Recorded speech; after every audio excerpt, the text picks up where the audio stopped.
Georges Nyanda est promoteur d'établissements privés. Comme ses collègues du public, il est à la recherche de l'équilibre pour se relever d'une période difficile due au Covid-19. Le directeur d'école est certes soutenu par sa petite famille, mais pas assez pour lui faire oublier la route de son environnement professionnel.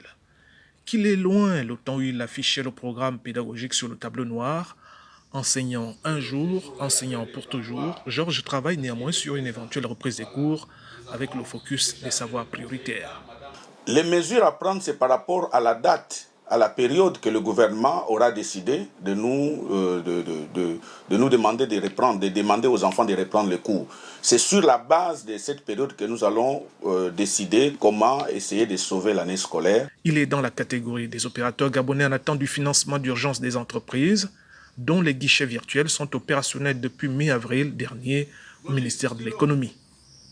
Nous attendons que les mesures prises par le chef de l'État soient exécutées sur le terrain.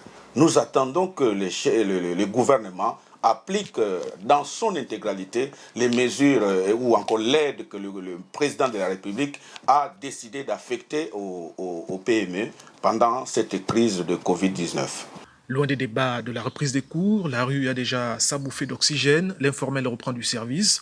Seulement voilà, dans les transports en commun plutôt bien structurés, les vaches sont encore loin d'être grasses. Tanguy est sur le volant de son taxi avec l'espoir des lendemains meilleurs. Là, on mangeait 3 fois, maintenant on mange 2 fois, par la grâce de Dieu même. On gagnait quand même la recette de patron, on gagnait aussi pour nous un peu à manger. Mais là, on n'arrive pas même à gagner la recette de patron. On n'arrive pas aussi à nourrir notre famille. Pour le gouvernement gabonais, la levée de l'état d'urgence ne signifie nullement la fin du respect des mesures barrières qui limitent les contaminations communautaires. Il en appelle à la responsabilité de tous et de chacun sur les précautions à prendre devant la situation sanitaire du moment.